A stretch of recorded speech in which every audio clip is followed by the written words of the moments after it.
Good morning, ladies and gents. Tsepo Mohapi here once more with Life in Perspective. Today, I wanted to just do a follow-up session concerning what we have been discussing for the past week or so. How to tackle life with understanding, how to tackle life with understanding. And one of the things I was dealing with there was for us to understand that people belong to families for a reason, and people are born into certain communities for a reason. And part of that orchestration has everything to do with some of the things that are benefits and some of the things that are advantages for those bloodlines or for those families. And what is important for us to understand is that every single family has its own strengths and weaknesses. And it is to the advantage of every individual that seeks to do well in life, every individual that seeks to do good in life, that they should find themselves in a space where they have a better understanding of those limitations and those advantages that their bloodline actually has or their family actually has. It could be from your father's or your father's father or your great-grandparents or whatever the case might be. You need to find out what is it that they were good at. What is it that they did that transformed the family? What is it that they did that transformed the community? And some have gone as far as transforming countries or even continents because of the strength of their abilities. And it's important for us to have that understanding, because part of what I talk about when I talk about life, one of the main pillars that I talk about when I talk about life is the pillar of reproduction. The pillar of reproduction, which basically talks to the fact that over a period of time and over the number of years that people would have existed throughout civilizations, you will realize that information is being passed on from one generation to another. This is what makes the human race successful. It's because we are passing on information. You can look at where technology started. Information was passed on from the first technology discoveries that were made. Information was passed on up until this day, where there is such sophisticated inventions that people are coming up with, but it's at the back of everything else that has been discovered over hundreds of years prior to now, or thousands of years prior to now. Whatever the case might be, it's important for us to understand that we cannot be who we are now without understanding everything else that happened prior to our existence. And not only in technology, in medicine, the medical field has been improving over, and that is the pillar of reproduction, how human beings reproduce over time so that they are able to increase their capacity and their ability to do well and survive and navigate the environment much better. And this is important to understand, because this is one of the pillars of life that I believe play a very critical role in how generations and families can end up being seriously frustrated because they have failed to maintain certain things that were really good for those bloodlines, or really good for those families, or even for those communities, or even for those countries. You'll find that even certain countries are good at certain things, and if that country chooses to ignore that thing that they're good at and they venture into other things, the likelihood of them going into a period of struggle is high. And that's exactly what I was talking about last week, that when you try to break ground and go into areas that are new, the level of difficulty you are going to experience is a lot higher than if you were to maintain those areas that have already been cleared up and opened up. Life is very spiritual, and everything that we have to deal with, whether it is stumbling blocks, hindrances, or battles that you have to deal with to get to where you have to get to, it is much easier when you follow along the lines of what some of your family members or your bloodlines have actually done, because it makes some of those challenges easier to actually overcome. So this is what the pillar of reproduction actually deals with, and it deals with our inability to actually reproduce, our inability to learn from the older generations and give to the younger generation, so that there's continuity in knowledge and in information. Not only knowledge and information, in identity as well, in skill and in capability, that you are passing on from one generation to another. And this becomes very important, because many a times we find ourselves in spaces where we get seriously frustrated over things that we shouldn't. Now, I'm going to give several examples so that it makes a lot of sense for us to understand. You find that nowadays a lot of people want to do what they like. They want to do what they like. They want to pursue goals and aspirations that they like, which there is absolutely nothing wrong with it. And I think I've touched on this some time back, last year, I think, actually, if not year before last, where I was talking about the importance of learning that even if in my family, maybe they started retail businesses, and my family has been doing well over maybe 2 generations, and that retail space has grown so well that it's actually doing well and it has made its mark, it has claimed its position in the market, and it's actually doing very well. And you'll find a child coming in and say, no, but I want to be a musician. There's nothing wrong in doing that, but do understand that a lot of energy, a lot of sweat and blood has been put into building that retail business. And it is to your advantage to actually make sure that you sustain it, in as much as you've got your other aspirations. But it is important to understand that you sustaining it. This is one of the reasons why a lot of black tycoons, back in the day, we would call them that, a lot of black tycoons, when they died, their families actually, their businesses never continued. That wealth just diminished because there was no succession plan. It was not passed on to the younger generation. And it's not just obviously the responsibility of the younger generation, it's also the responsibility of the older to pass on to the younger. Present these things to them. And I always say, you cannot be, as a person, when you are building an empire, you cannot be in a relationship or in a marriage where you can't trust your wife to succeed you if anything happens.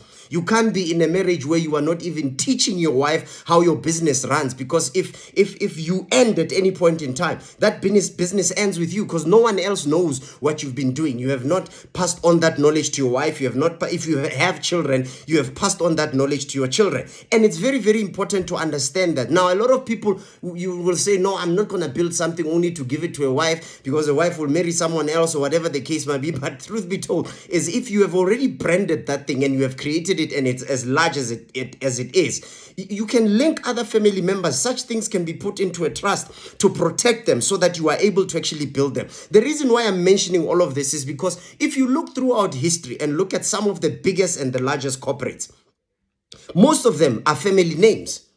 Most of them are family names. You look at Lamborghini. Lamborghini was started by two brothers. And when they started it, they were making tractors for farming because they were trying to actually get farming to be a lot more efficient. Until these Lamborghini brothers were in an altercation with the guy that started Ferrari. And they were trying to help him to create a chassis that will allow his car to be a lot more effective. A motor, actually. I think it's a motor that will be a lot more effective. And he told them they know nothing about fast cars. They must just continue doing their tractors. And that actually, got them to be a bit angry. And that's how they started doing fast cars, supercars, because they wanted to prove to the Ferrari guy that they can do as well as he's doing, if not better. And that's how it started. But what I'm trying to get to is that it was started by two brothers, and Lamborghini is a family name. Gucci is a family name. Versace is a family name. Yes, and you will find that throughout time, part of the reason why Gucci does no longer belong to the Gucci people is because of family feuds within the family. When things are not being managed properly and families end up fighting, and some uncle owns certain shares and whatnot, and they do their own deals on the side, and the family diminishes because there were not proper rules that were put in place to manage that type of situation if it were ever to occur. And it becomes very important to understand that these are things that we need to realize, even as black communities and other communities. You will see that in some races, they train their children. They train their children into their businesses. The Jewish people are very popular where this is concerned. They teach their children craft. You will find that if a father was a carpenter, the likelihood of the child being a carpenter is very high because he passes on that skill. But even if he passes on that skill and the child chooses to do something else that's different, the likelihood is that child will still maintain the interest of the family where that business is concerned, because there's sweat and blood that has gone into it and it still needs to be maintained as a family business. You look at Adidas. Adidas was also started by two brothers, and they started the company and grew it, and it became as big as it is now. All I'm trying to say is that it does not take 3 or 4 or 5 years to build an empire. It takes more than a lifetime in some instances, where it has to actually be more than one generation to build what we call generational wealth. Yes, a lot of people talk about generational wealth. There are those unique cases where a person can create generational wealth in one generation because of how extreme an innovation is, or how extreme an idea is in terms of its ability to generate and rope in the right kind of growth and the right kind of capital. Yes, that happens, but it's not with every idea. A lot of the ideas are the ones that will have to grow gradually. And with that gradual increase or that gradual growth, it simply means that people must have a succession plan where they develop. So you find a lot of young people that feel like, I don't want to run my family business. I don't want to be part of my family business. Yeah, it's well and good that you don't want to do that, but it's okay. But it does not mean the family has to, family business has to die. It can still continue. You can find people to help you manage the business. You can employ managers. You can employ CEOs. That is why you'll find more than half the time with these large corporates, the CEO is not even a family member. It's someone that is outside the business, because that person is brought in because of their expertise to manage, because they don't have the time to do that. They've got other interests, which is well and good. But we need to understand that we are losing an opportunity to build generational wealth. We are losing an opportunity to build things that matter when we feel we want to run our own interests separate from what our bloodline is actually built for a very long time. You find some families are strong in farming. They've done farming so well. And you, because you've gone to school, you've got a degree, you understand finance better. You understand management better. You are the key person to upgrade that business into a level where it can actually run so well that you can start employing managers and employing people with technical skills that will come in. You can structure it so that it can actually run itself without you lifting a finger. And all you have to do is just to give oversight.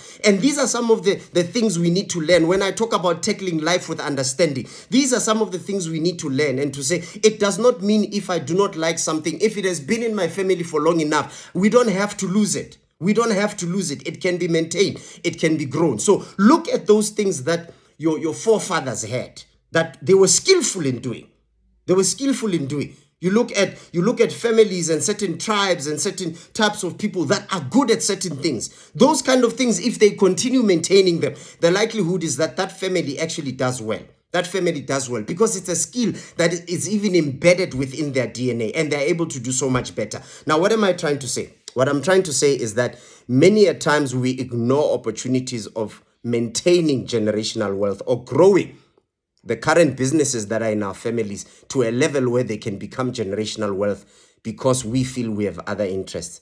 Not realizing that because there's sweat and blood that has gone into those things, the challenges in that space are a lot less than if you were to branch out to go start something new. Yes, it's okay to start something new, but imagine how beautiful it is to start something new when already a family is making millions, or already when a family is making hundreds of thousands a month. It does not even put pressure on you building what you are trying to build. You can build it at your own pace without any stress because the family has money and it's making money. You can still pursue your interest with comfort because you were wise and smart enough to understand that this thing is already generating cash. This thing is already making money. Let's maintain it so that it continues making money, while even if we do focus on other things, at least we can focus on those things at our own pace without any pressure of trying to make money. A lot of people have gone out. They've let go of things that could have potentially made them. But because they were in the family and they didn't like it, maybe your family is good with doing fast food entities.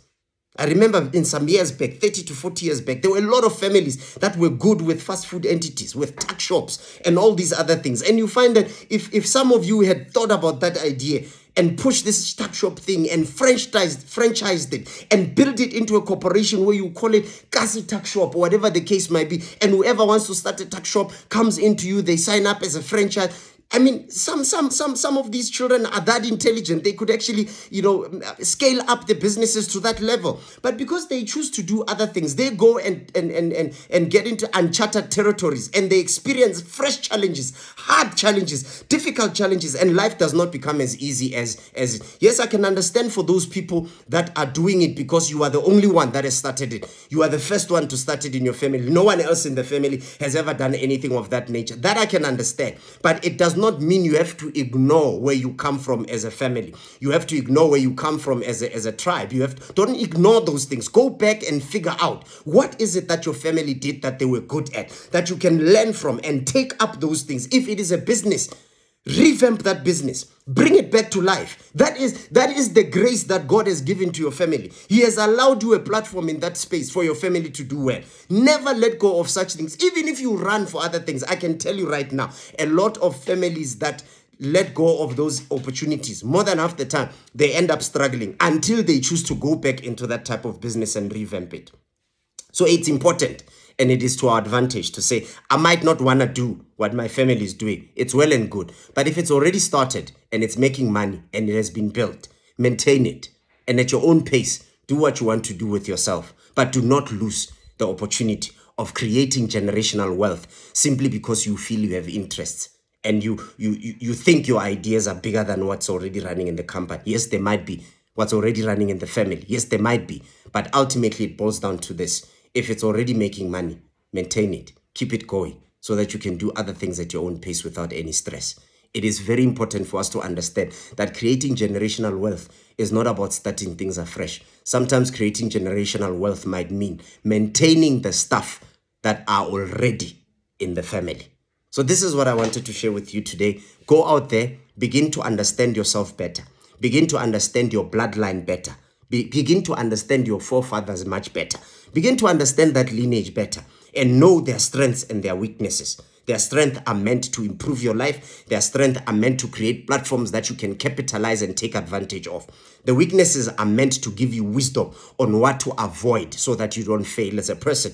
The weaknesses are there and they are meant to help you to do better so that you know what to avoid, what to run away from, what to keep away from you, so that you have less hindrances and less challenges and less stumbling blocks in your life, because you know what the weaknesses of your family is. You know, there are some things that other people do, and if you do them, it becomes extreme for you because that is a weakness in your family. But other people can do them with ease and they can quit whenever they want to quit, but you can't because it's in your bloodline that whenever you get attached to such a thing, some of you are in families that have an addictive personality. You can't take substance that is addictive. You can't overdo things because when you do, you get addicted. When you learn those things about your family, you will understand yourself better and you will know why you behave the way you do and what is it that you need to do for you to avoid falling into pitfalls of your family's weaknesses. But you can build from those strengths. You can build from all the wonderful things that your family has actually developed over the years. Whether they have stopped or not, it's irrelevant. You can revamp them. You can bring them back to life. And I can tell you,